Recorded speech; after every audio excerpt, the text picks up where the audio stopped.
what happened was that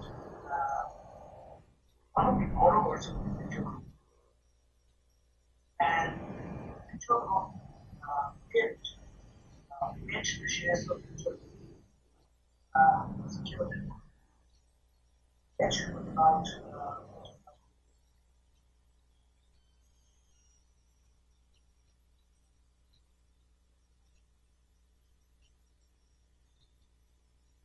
just edged when it was down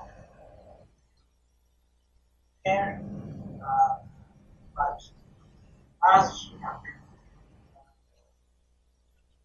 crisis, I crashed markets.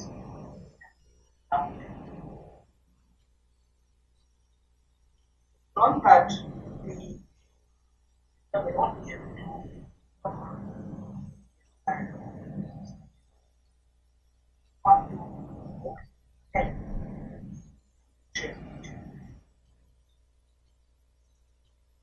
Borrower venture group Ashish court on the High Court and then really about time.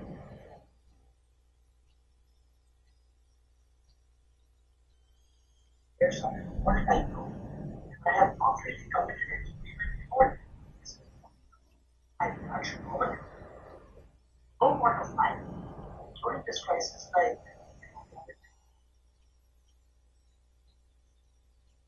not sharing this one.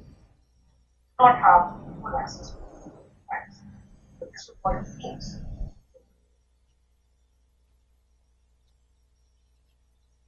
And the council on period before that we have a new homes experiment networks. And in the current market scenario, in the entire shares, we should be only able to get 350. Of course, we're not even getting the entire. And there is no question of granting any notions of this. Because in a crashing market like this, every day is important. Not an injunction, we should be allowed to say. The High Court apparently said that they were looking.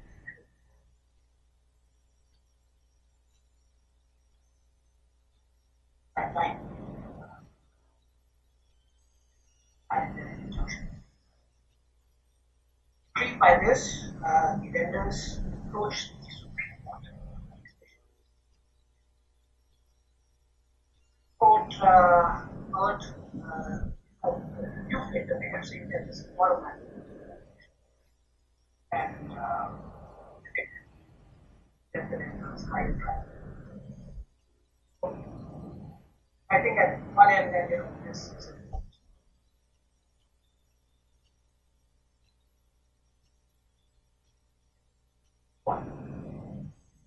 One school of thought which thinks by their more from a compassionate perspective, part of this means that compassionate. So what? How sees this? How concept shares this life with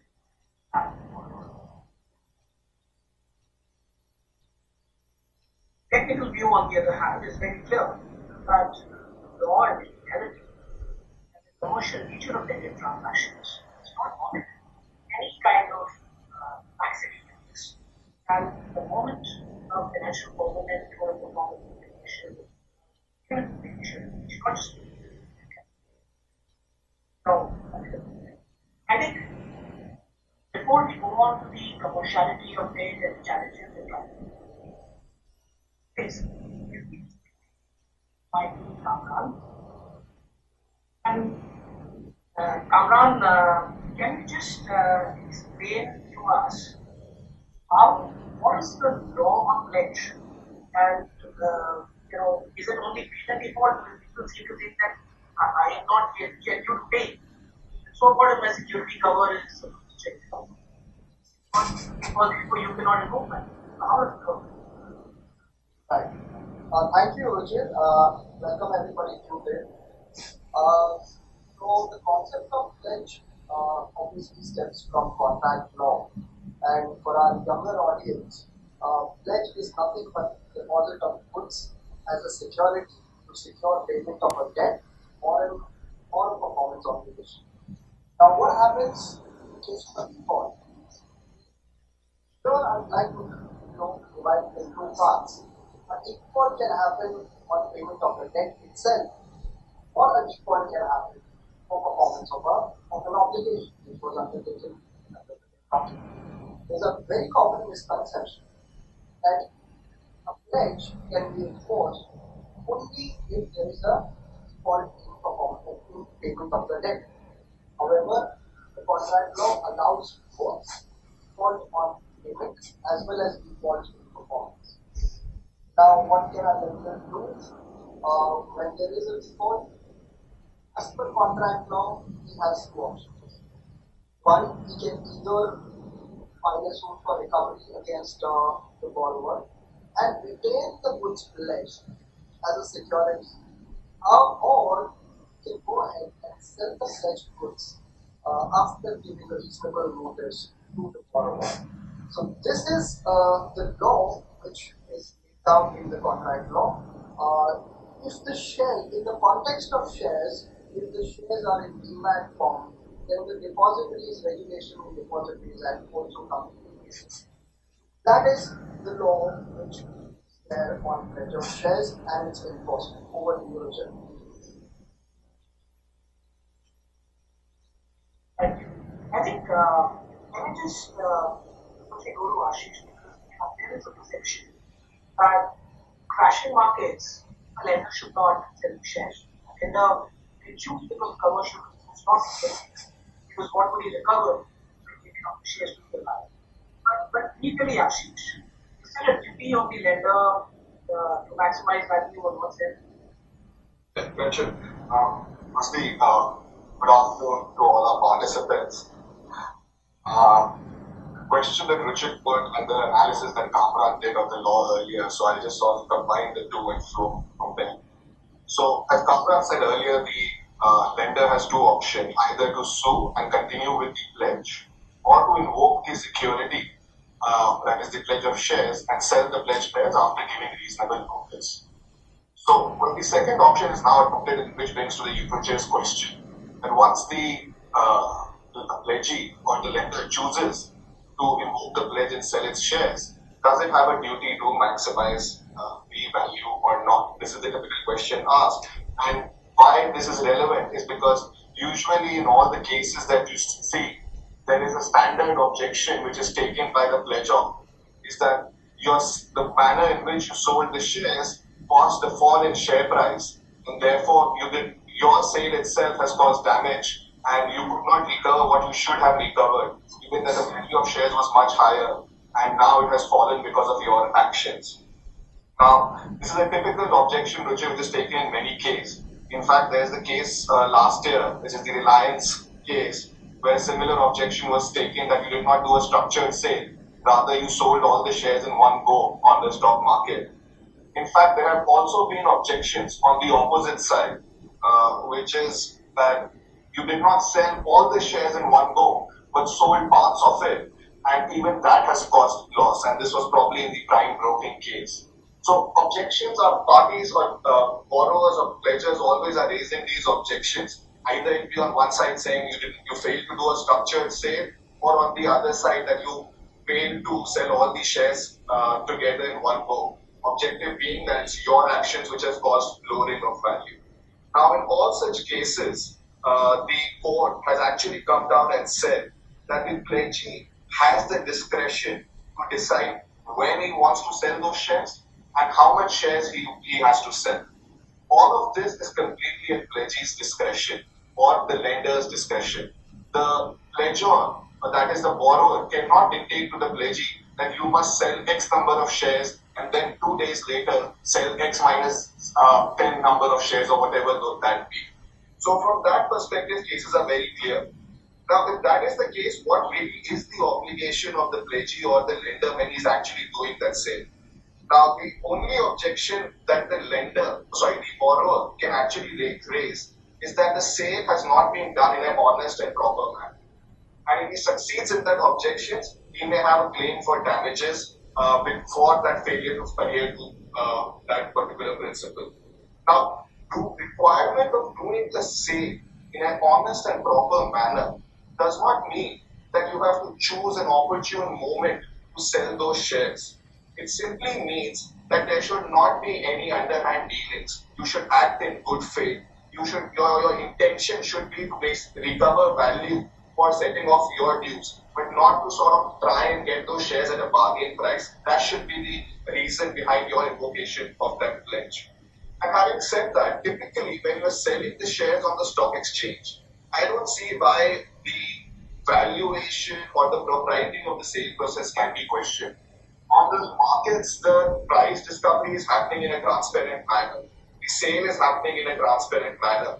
So raising a question regarding honesty and propriety of the sale, particularly when the sale is taking place on the stock exchange or the floor of the stock exchange, I think is a difficult burden and a very high threshold which cannot be that easily discharged. So that essentially is sort of what is enshrined, at least under the Indian case laws, with regard to the duty of the pledgee while conducting a sale. Just one last point which I would like to add over here is because there are two aspects. One is how the sale should be conducted. But before this, how the sale should be conducted, there's also the requirement of a reasonable notice. Now, many people have questioned what is reasonable. Reasonable may change in fact patterns, different patterns. Somebody may call 10 days as reasonable. Somebody may say 1 day or 2 hours is reasonable. Now, firstly, at least in the pledge agreements that we are seeing these days, it's very normal that there are clauses which simply provide exactly the number of days notice which is required to be given. So if your contracts typically provide that, then usually those are something which are followed on by the courts. But even otherwise, particularly in case of listed shares, we have seen cases where the courts, because listed shares, their value change every minute. So courts have even found a day's notice to be reasonable. So obviously one cannot state with certainty what is reasonable notice. It obviously depends on the fact pattern. But if you normally look at the agreement and it cannot be said with certainty that 1 day is less or more. It can work either ways. So that's probably sort of summarizing how the obligations of the lender typically work in this scenario. To summarize,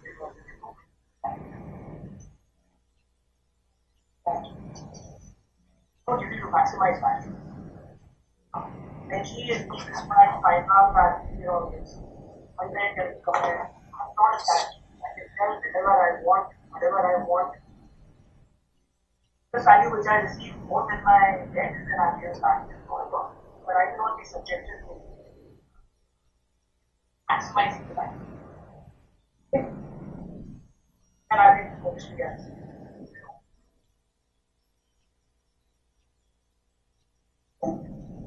Vyapak, I'll just come to you for the other categories and are scientific for most mature. I think there are two aspects. First is most mature, secure, and another is from a lender's point of view, they were very short term. So, thanks, Ruchir. I think a couple of other questions have been restated in due course. But let me touch upon the example which Ruchir explained at the start to put the context. Now, we all know in general, and force majeure in particular, would not apply to such lengthy transactions because you would not see those clauses as part of the contract documentation, which means that as some of you may know, in Indian law there are two ways in which one can claim a force majeure. First is if your contract itself has a clause specifically talking about force majeure, in which case you fall under the law of contract, section 32, that on happening or non-happening of such a contingent event, parties have already decided in the contract how they would behave, whether they would suspend the contract, they would suspend the services under the contract, they would suspend the payments under the contract, or there would be any other direct consequences of happening or not happening of such event. And Section 52 comes into play.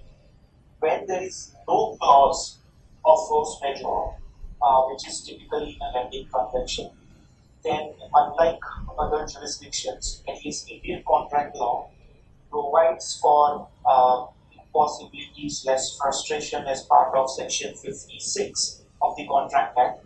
And basically, what you can do under that law is to void the contract. It means that if any circumstances make the contract impossible to perform, then you can make the contract void. Now, there is a difference between impracticality and there is a difference between impossibility. All of this obviously is in the context of commercial transactions and contracts, but the lending transaction infects even on a higher ground. And the law, at least for enforcement of pledge or similar situations like invocation of bank guarantee or execution of credits, all of them stand in a very different way. That force majeure would have no bearing or no space as far as the enforcement of such instruments are concerned, because otherwise the sanctity of any such business, be or a transaction of lending is concerned, it will completely go silver toss. Having said that, I think these are unprecedented situations. This kind of force majeure we have not seen in our lifetime, and therefore, obviously, courts are taking very, very different views. Now, so far as future retail is concerned, I think Ruchir gave a broad background and fact pattern on this case. Yes, Bombay High Court has at the moment stopped the enforcement of pledge, but can you say this is a new law or a new jurisprudence in this regard?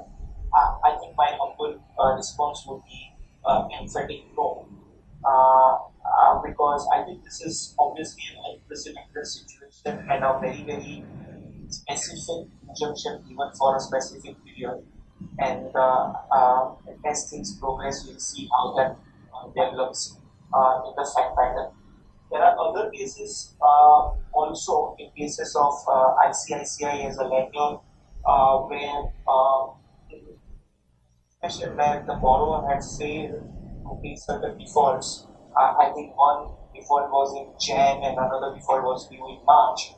The court, at least the same Bombay High Court, recorded the unfettered right of a pledgee to decide when to invoke and sell. Only because the borrower decided to give an undertaking to pay in a stipulated period of time. I think court gave some leeway so far as enforcement is concerned, which possibly is a win-win situation for both the parties. And therefore, I would say nothing. Not everything is lost in terms of jurisprudence. I think the law still remains the same. Having said that, in terms of bank guarantees, which also should follow similar principle, I think Delhi High Court went ahead and allowed the injunction to stop a bank guarantee being engaged on the principles of equities, special equities rather than fraud, which is the only generally considered as the only ground to stop any bank guarantee being engaged. So yes, on that front, the COVID situation is considered as a special equity in terms of a party who has not been able to perform. But I would say even that judgment is very, very fact specific. There were very critical aspects of certain services which were not able to render during the COVID period or the lockdown period, and therefore I think that kind of a judgment is passed. But I won't again say that this is going to be a trend in every other case unless there are very, very specific facts. In case of letter of credit, I think the law remains the same. Even Bombay High Court, in case of Hyundai, has not allowed an injunction on encashment of letter of credits, and therefore that's something which shows that so far as this kind of transactions are concerned, post measure has a very, very way to stop enforcement of such contracts, but its thresholds are very high, and in this unprecedented times, we will only see how this law develops.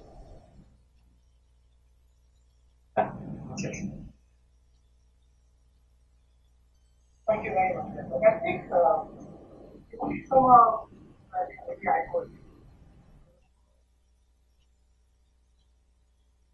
Yes.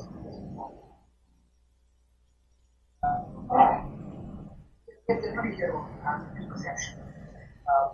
Net shares. Net of listed shares will always consider as one of the most issues. In many ways, compared to just like, the other like that.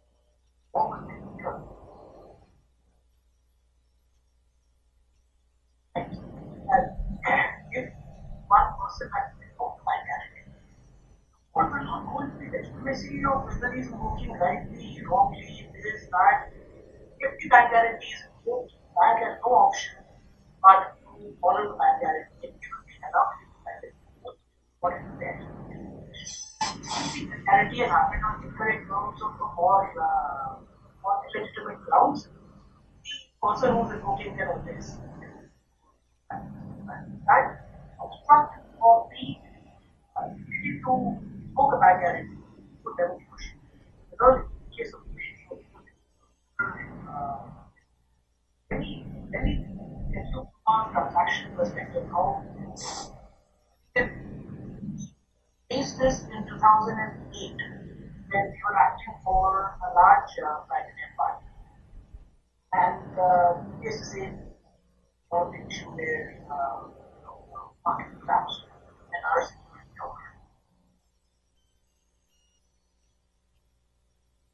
How it was that we had to liquidate the dead shares. A few of shares given in a day was around 50,000. Dead shares that we had were close to 4 lakhs.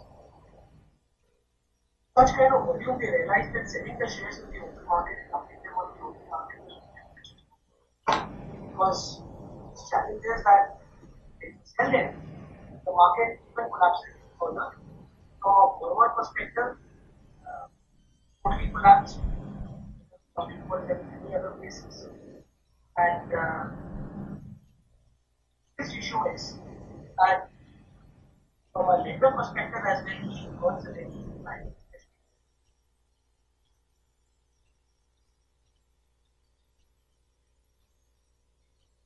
What do you do? And purely from the perspective of recovery of your funds or recovery of your loan, you cannot sell the entire amount. You cannot sell all the So I think we give good learning for commercial funds. What was that one should invoke as much. There is no need to sell entire shares. But then you can't sell because while there is no duty to maximize the value on you, but once you invoke, the shares are in possession, and if you're not able to sell, then any downfall in the value of those shares will be accounted for. So be careful of how much you're invoking, because if you cannot outsell, then any diminution in value would be handed out. What's the wrong? That was one. Second is, I think, here, and I think Vyapak can comment more.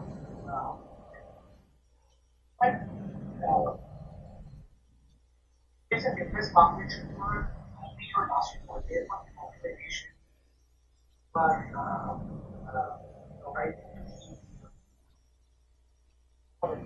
all that becomes very important. What we see that every So that's not the law, but it should not be seen that the divorce extends to when it's sold intentions. So ideally, you are fully entitled to sell them. Practically, the sympathy of the court would lie against you if it is seen. And at the first instance in a distress market, it is not even make any effort to discuss with the borrower and the client. One second. I think only now on from the perspective of market and I think it's honestly very clear that security cover is like a mathematical formula. There is no subjectivity here. And therefore, if you're reaching, I think it's a very clear. There are global examples how SoftBank value collapsed from 75 billion to 51 billion. And the promoters ran pillar and post just to avoid margin calls because if your value was falling, then the lenders require that you either give them further margin that you give them further collateral, just hard as per the margin calls. And if you cannot honor the margin calls, a lender will have no option but to sell the shares. And that's the global precedent. And I think to that extent, the divergence, how global market. I think last point that I wanted to make sometimes, which can become important. What is paid for 3 years old in and sometimes documentation, because ultimately it can be a payment default or a performance. And if the performance default has not been very written down in the document such that you don't need application draft, you're not very clear, then could may give in such circumstances be synthesized such time as it can. From a data perspective, obviously I think the biggest issue is that you are turning a secure lender by jumping the leap of selling. You are really turning a secure lender into an unsecured lender. And what happens to the value of that? What's their performance? Yeah, in fact, that is actually a specific question from Jigan Bangoda. Who is responsible if the shares do not realize even the value which was available when the court granted stay over the sale of shares? I think that's what Ruchir, you were also mentioning. I think the short answer there possibly could be, nobody has the right answer, is that since the borrower went to the court to seek for injunction, and later if lender is not able to recover the full value, obviously the remaining value borrower would still continue hold, or the due would be still, the borrower will have to pay the further dues to the lender. I think there is no other way to recover the amount or the gap because of the time lost in injunction. But that's the only way to interpret that borrower would be further to risk on the gap created because of the shares which were not sold at a particular time. But that doesn't stop the lender to sell it at any time once the injunction is lifted and the remaining is to be paid by the borrower. I think Vyapak, can you just maybe also throw some light?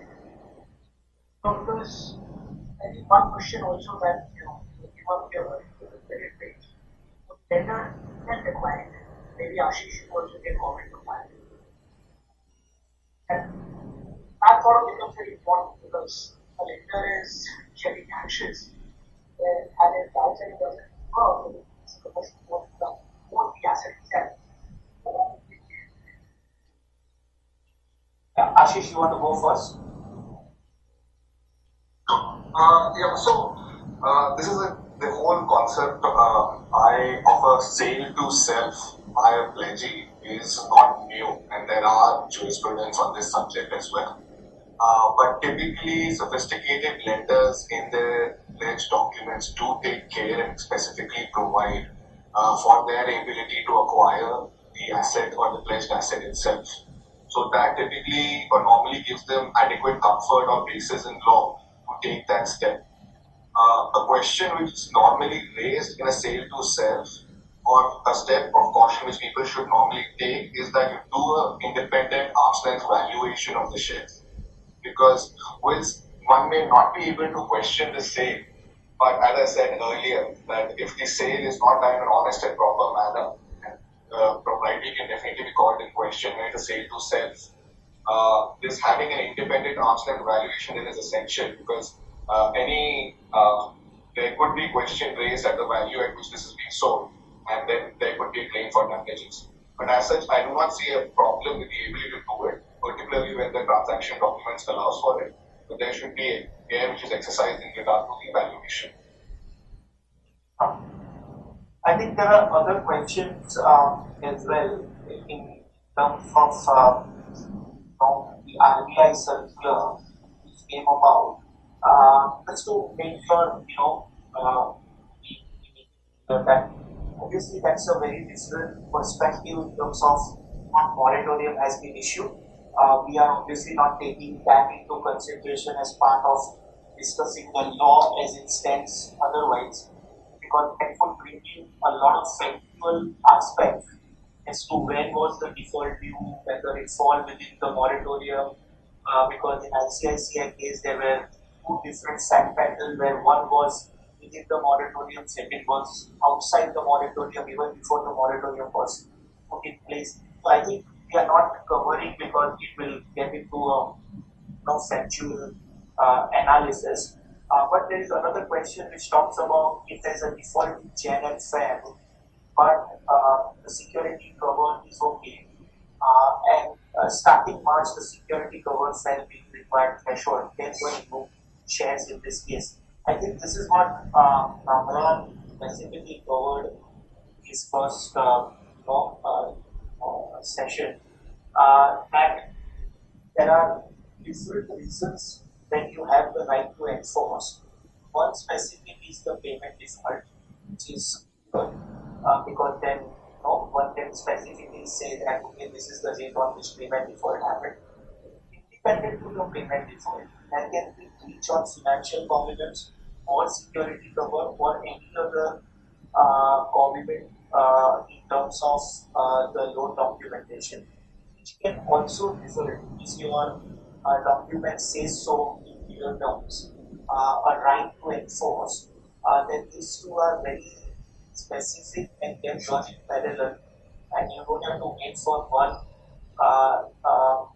if the other has already occurred. So that possibly answers Sudhir's question as well.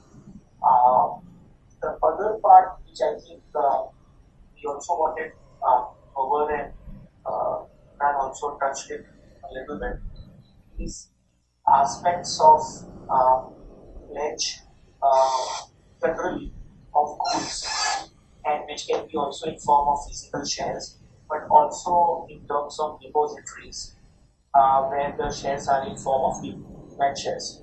Now, more and more jurisprudence, particularly Bombay High Court and Delhi High Court, is developing is that this two pledge or these two different kind of pledge, one is for physical shares and one is for demat shares, are two different processes of creation of pledge and invocation of pledge, and therefore it is not necessarily required that the process to be followed in the case of demat share obviously has to follow also the process given under the contract and creation of invocation. So that is what I think the jurisprudence is now developing, considering most of this invocation is happening vis-a-vis demat shares, but we only see how these things develop over a period of time. I think there were one more question that we just issued. The first question is it what does it apply or is it a commerciality? How was what you put on that?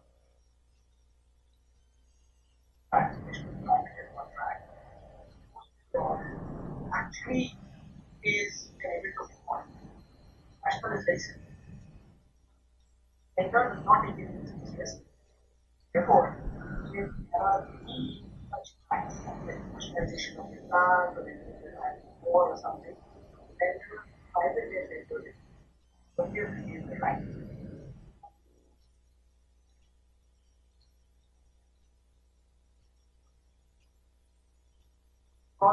contrary, it is actually most necessary under an economic crisis.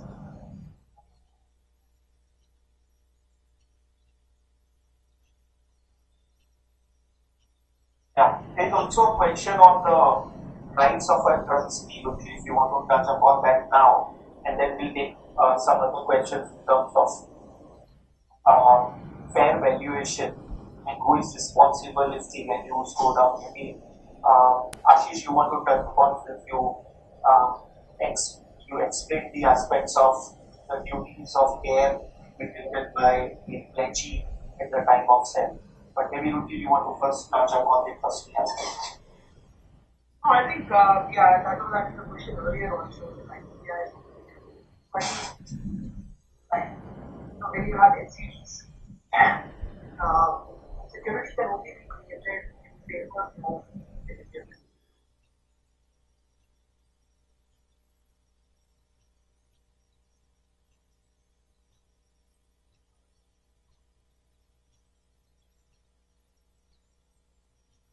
Venture trustee is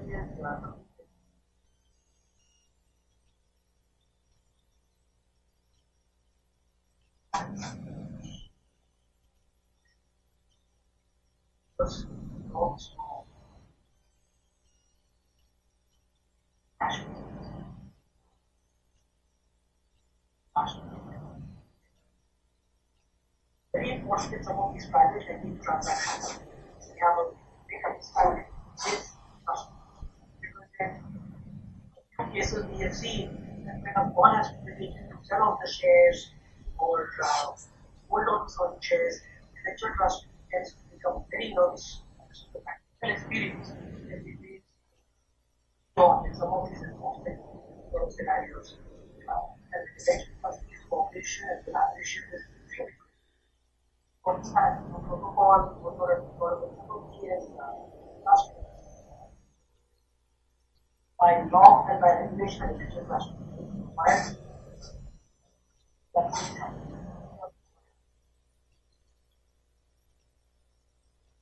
But practically we have this issue.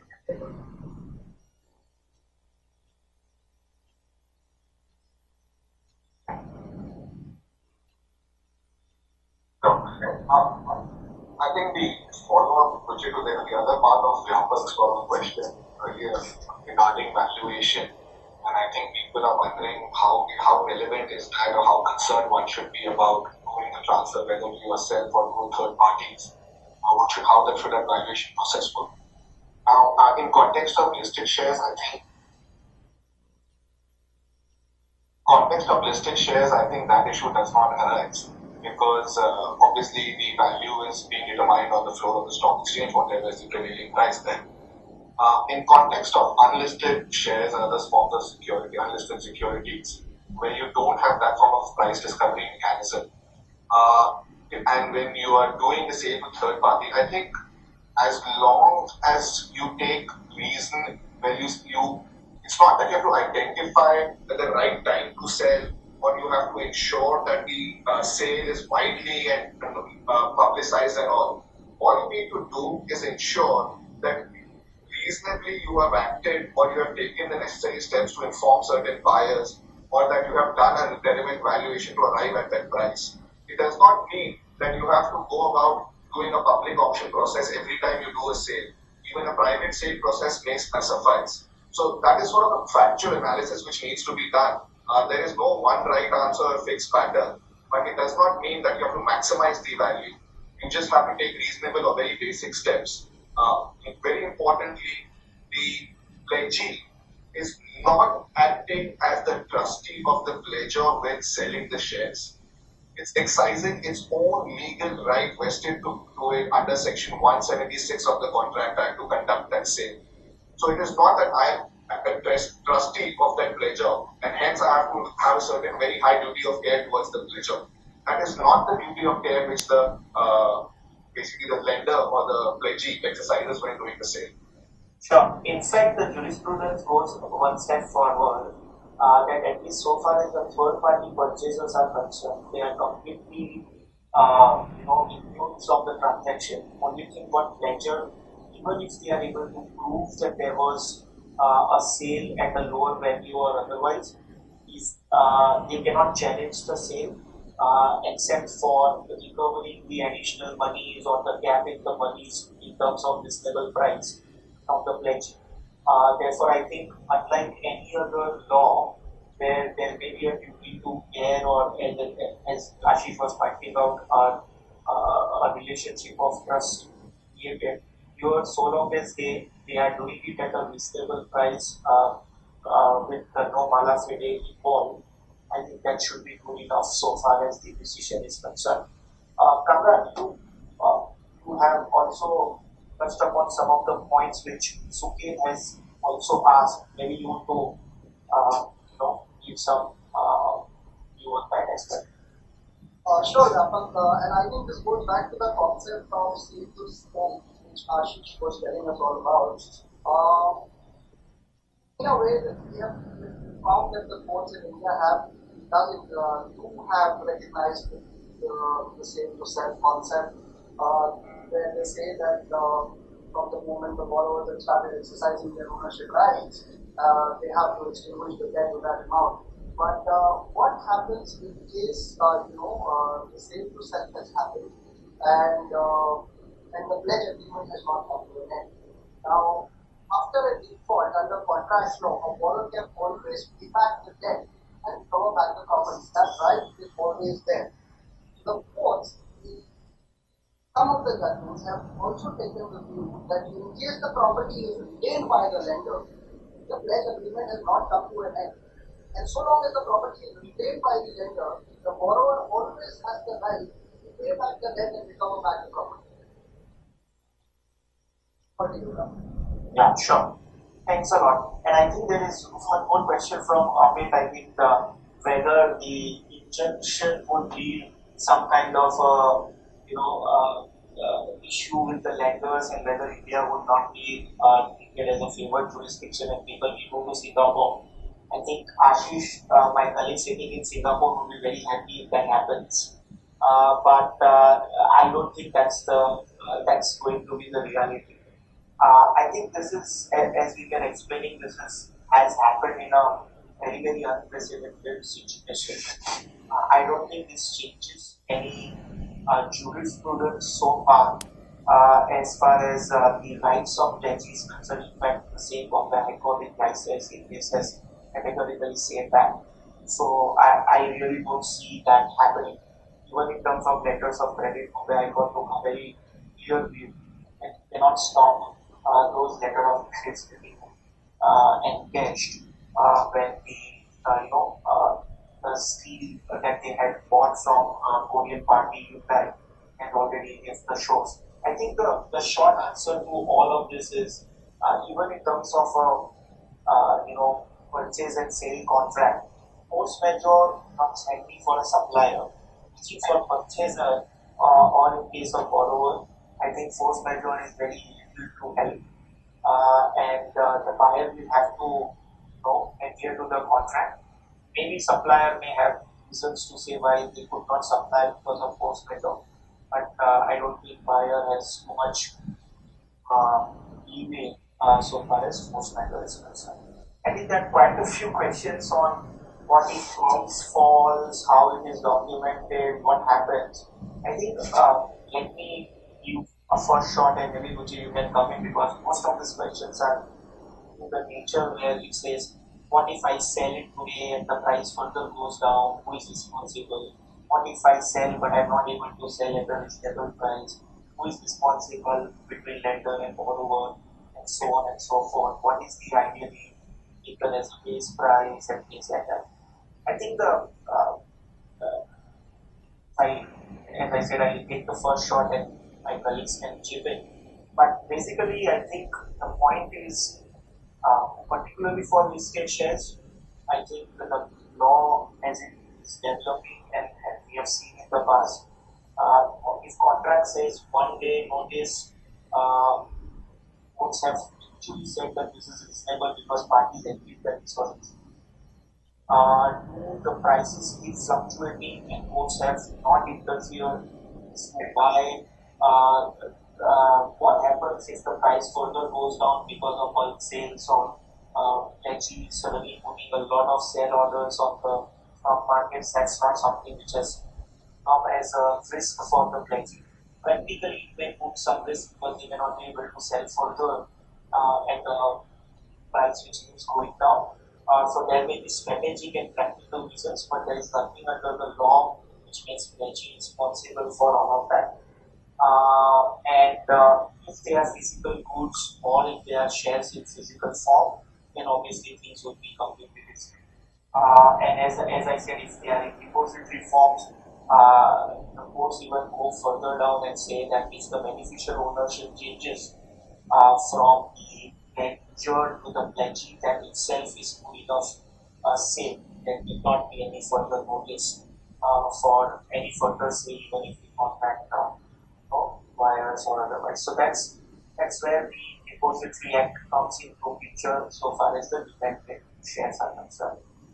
I think I don't know if one of you wants to chip in on this. There are a few more questions on IBC which I may want to address, but yeah, Ruchir, go ahead.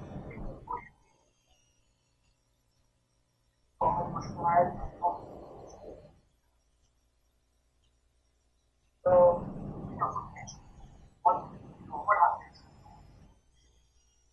And like this, what is implication? But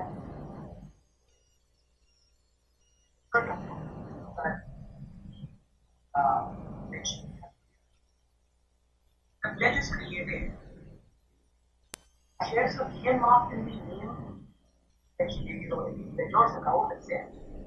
And it is very clear that the report one result of it. Pick an extra two as four columns and one of them says information.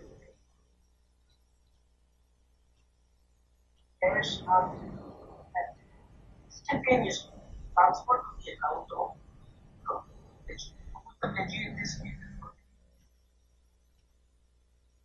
Yes, complete. Now, under an obligation to send, remember, as which are not reported by one AG, one internal reporter, but you come to sell those shares. If you not sell them, let's say the value was 100. Try to sell them in the open market. You're not able to sell, value collapses by $20, it comes down to 80, all your efforts. I don't think you are in cash. But because then $100 you move and it goes up by $20 so that you can, make some investment out of it or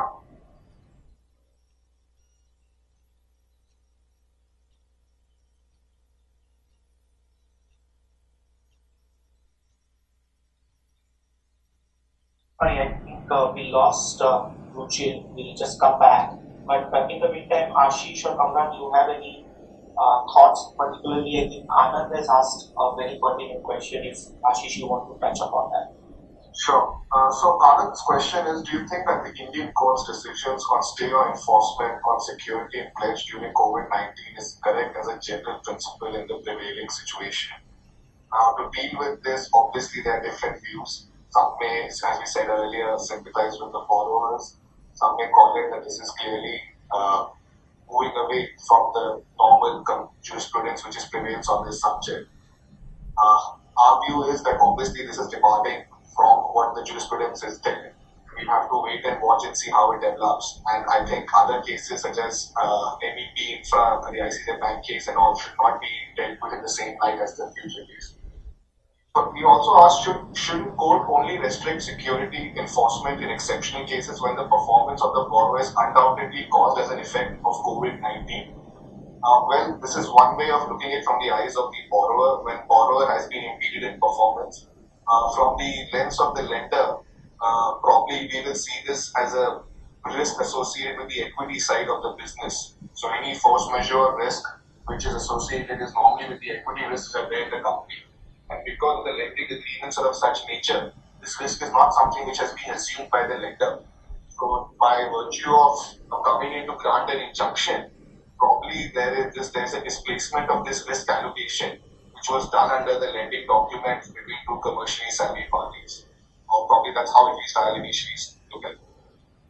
We could analyze the situation in light of suspension of Section 7, 9 and 10 of IBC now. Obviously, this it would have an impact. We cannot say what impact it per se has. However, pledge invocation under law, under 176, Section 176 of the Contract Act says that one can either sue for recovery of that amount or one can choose to invoke the pledge. But that right to sue is not something just probably connected with IBC directly. It's not just IBC, you also have your ability to file other forms of suit in courts and to recover those amounts. So, but obviously there's one form of remedy which has been restricted. There's also the RBI moratorium issue, and courts have looked at it while making their sort of assessment to stay the invocation or not. So whether this actually impacts the court's decision making is something we'll have to wait and see. Are there any precedences from other jurisdictions on blanket restriction on security enforcement?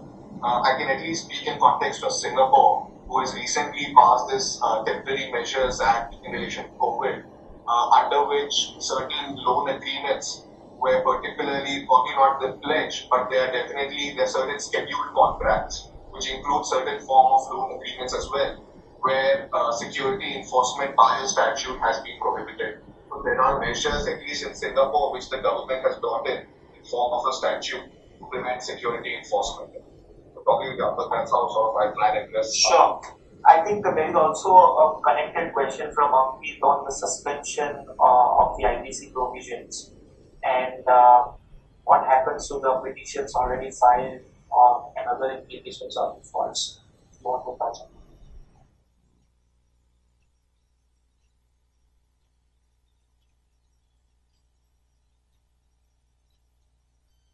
Other implications on reforms. Sure. So, in context of petitions which have already been filed, and we have to see how the NCLT does, but clearly, given this suspension which has now come in, it is unlikely that these petitions, sort of at the moratorium which exists, and the court's behavior, it is unlikely that NCLT will be moving forward with all of these and sort of hearing it.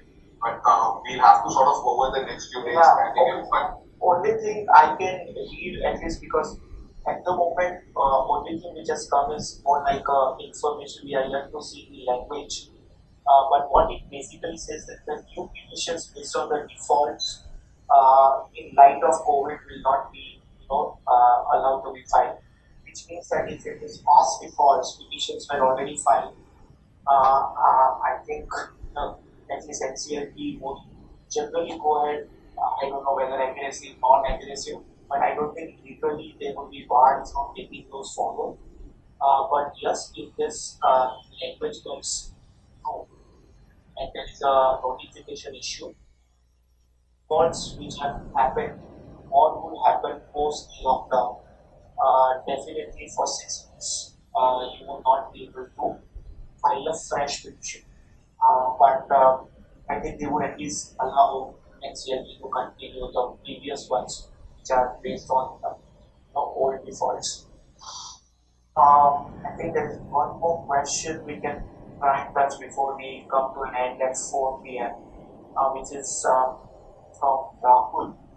If the contract specifies that pledge will be invoked at a certain price, and then invocation would result in reduction in loan outstanding, valid under the contract, is there any reason such a clause is not made part of the debt covenants?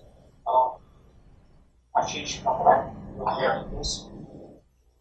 So, firstly, to start with, in context of listed shares, or where the shares actually in demat form, there are regulations, or at least the depository regulations, do provide that the enforcement will be governed as per the contract between parties. And therefore, if the contract does allow and say that as and when the pledge is invoked, and as Ruchir was explaining earlier, that in case of demat shares, you invoke the pledge by filing an annexure W, and as soon as the annexure W is filed, the depository transfers the shares to the demat account of the pledgee. So if your contract provides that that could also be treated as sale at the price that you say. Potentially, there are arguments to say that one can say the debt is reduced by that amount. But typically, these clauses would not be included by lenders in their contracts because lenders are not looking at buying companies through pledge invocation. They are in the business of getting their money out.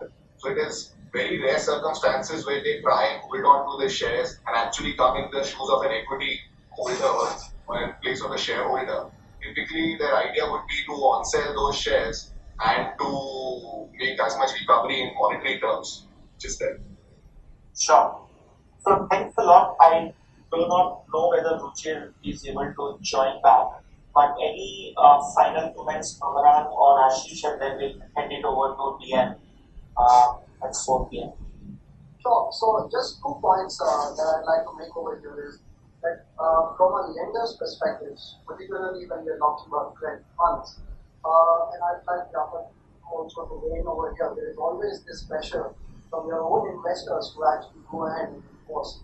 In fact, in a recent Reliance ADAC case, the Bombay High Court actually did recognize the right of investors. They said that if the day you restrain this lender from invoking, it actually is going to have a prejudicial effect on the investor of the fund. And the last comment that I have is regarding the regulation. Another consideration that a credit fund always has, or is a concern for credit funds, is whether it will be looked at as a leading actor in the market and whether that will be taken off. Those were the comments from my end over to you. Thanks a lot. We are exactly at 4 p.m. Maybe DM, you want to give a final note on this, and thanks a lot for everyone to join on this.